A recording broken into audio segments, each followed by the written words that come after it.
Blast me to Siphos! It's time for the Mad Merlin's Warhammer 40,000 Imperium Journey. Episode 37, Part 2, Gallery and Mission.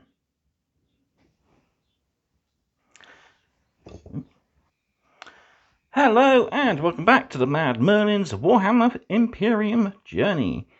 So here we are with issue 37, and I've painted up my pipes as the magazine has detailed. And here we can see the main long section with the damaged end and the control console. And also in shot, because I forgot to show them off in 36, is my Tomb Blade, which I've painted up in the South Dynasty up to a good battle ready standard. I actually found him a lot quicker and much more enjoyable to paint than I thought I would. I've also found them very handy in-game. They're pretty nippy and can dish out a good amount of shots as well. So all that's left for him to do is a little bit of texture, snow texture on his base, and a coat of varnish. And I might actually put some transfers on before I do all that. So there's my first two pieces of pipe for issue 37. And there's the two smaller sections. So this is the one with a curve and the two offshoots areas, and the small straight pipe as well. As with the others, they're painted up just to the magazine standard, but I think it's a really good look all in all. Definitely a lot better than the Imperium ones, not Imperium, the Conquest ones, which I've actually started painting my old Conquest ones. Painting them up to match the bit of pipe that we see on the heliotrope reactor. I'm going to have it so that the lower areas on the actual pipe is red, then we've got the banding in silver. Then I'm going to paint up all the other details just like these, except the pipe. The small cables, they're going to be Mephiston red, so they stand out against a corn red. Same for any other corn red details, just to help them stand out a little bit better. But that's it for the gallery. Let's dive into the rules for issue 37, and then we'll move on to our playthrough. Okay, I've gone straight vertical so we can get into things. If you do hear any additional noise in the background, that's because I've got the front door open, so I have a bit of a draft coming through. But there's also the noise of my blind being drawn backwards and forwards from the air current. But it shouldn't interfere too much, I'm hoping. So, moving on then with rules. So we've got the final page of the shooting phase. So, all about taking your saves, suffering mortal wounds, and how to ignore wounds. Then we've got a lovely shot there of the Space Marines versus Necrons from the contents of the Command Edition and Elite Edition starter sets. If you are following my Get Started series, I'm currently working my way through a Command Edition, painting up the Crimson Fists, Space Marines as Crimson Fists, and the Necrons as Novok Dynasty. And I'll be soon filming the paint video for the first big pieces of terrain, your ruins. That'll be coming up soon. I've made a start on painting the bikes, so just got to get them up to the standard that I'm ready to start doing all the unique details, if my tongue would work. That'll be on the actual Sergeant for the tutorial. And our other piece of new rules is the start of the charge phase. So, charge phase is split into two steps, charges and heroic interventions, before we move on to the fight phase. So, it's all about your charges, how to make them, what counts as being arranged to make a charge, etc. Heroic interventions and how to make those as well. So, more in depth of what we already know, but it's all very helpful in the end. Okay, so now we have our next mission featuring the Adeptus Mechanicus versus the Necrons. This is Scout Page 15, Mission 14, Cracking the Aegis. I'll see you on the battlefield. Okay, here we are, all deployed, ready for the battle. So we are trying to reconnect the fuel lines to activate the power generator. So we've got two objectives here between each of the two pipe consoles. Basically we've got to fight over, taking control of those, each scoring 1 point end of our turn for each one we control. Battle lasts 5 rounds. If by the end of the 5 rounds one team has been wiped out, the opposite team is victorious. So, without further ado, let's have some slightly dramatic reading. Cracking the Aegis. Cyphos's Bastion Primus is protected by a powerful Aegis energy shield, the generator of which lies in a heavily fortified sector protected by legions of Martian troops. The Necrons have managed to infiltrate the facility and now seek to bring down the last protective barrier between their seemingly endless legions and the conquest of Cyphos.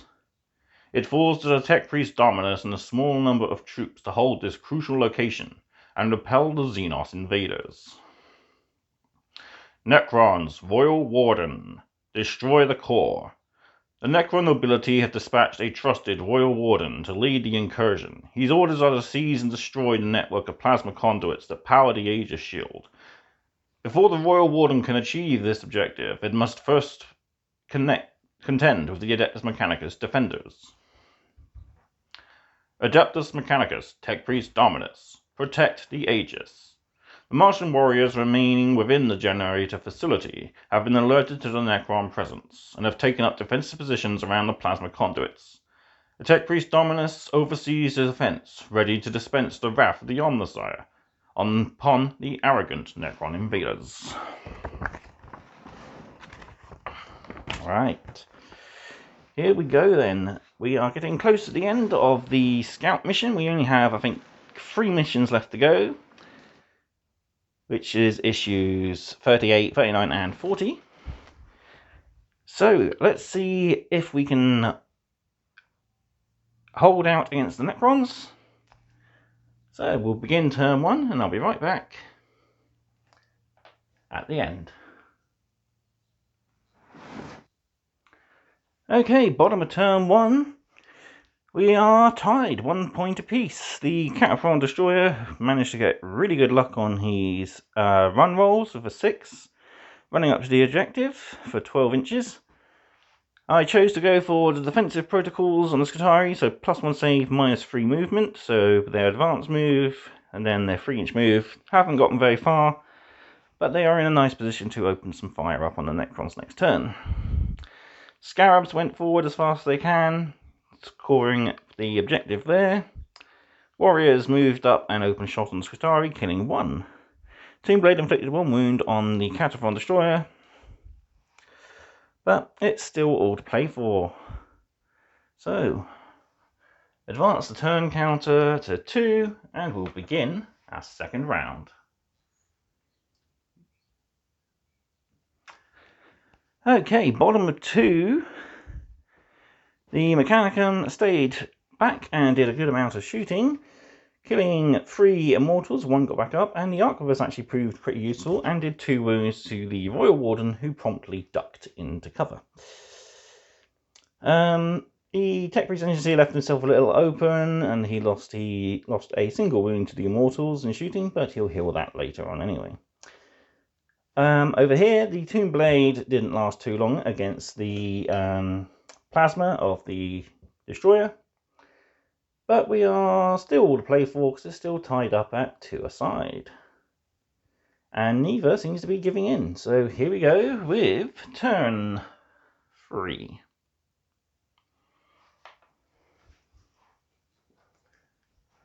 Okay, bottom of turn 3, and it was a really quick turn because the Mechanicum just wiped out everything the Necrons have except the Royal Warden, who's still hiding.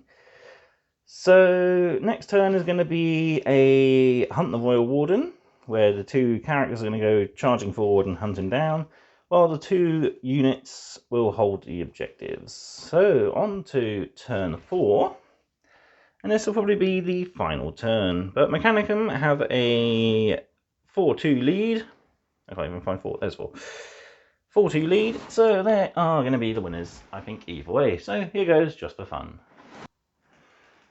And just like that, seeking vengeance for their previous loss, the Mechanicum have surged forward, claiming both objectives again for 2 points, and have wiped out the entire enemy army. So this is what happens when the Royal Warden's left in command and not the Technomancer or Overlord. But that was a really interesting and really fun game. I'm really enjoying playing the Adeptus Mechanicus units. It's a good taste for the army. Canticles, I didn't do too many for the later half of the game of the Doctriners, but the Canticles I made use of just in case I managed to get turn 3. I did the protection one, so -1 to hit, and I did the +1 strength, which wasn't really needed. The Engine Seer chopped up the Royal Warden even after healing a wound for living metal last turn, but that's pretty much all that's left to play. So that is the end of the mission. Mechanicum win, hooray for the Imperium. And let's have a quick look at what's in our next Imperium. So issue 38 brings us 2 new paints. So we got Astro Granite and Euro Yellow. Plus we have a brand new battle mat, which luckily we already have all the terrain for, so we can have games where we don't have to wait for complete mats. So that'll be quite nice to see. Then 39 we get our second Cataphrone Destroyer, this time equipped with a grav cannon. So that'll be a good issue to look at. But all what's left me to do then is to thank you for watching. If you've made it all the way to the end, that's great. Please be sure to drop a like, follow me on my social medias, subscribe on the YouTube channel, and share the video if you enjoyed watching it. Yeah, also in the description down below are of course my affiliate links and my social media links, etc. And all what's left for me to say then is I will see you next time for more mad content. Goodbye.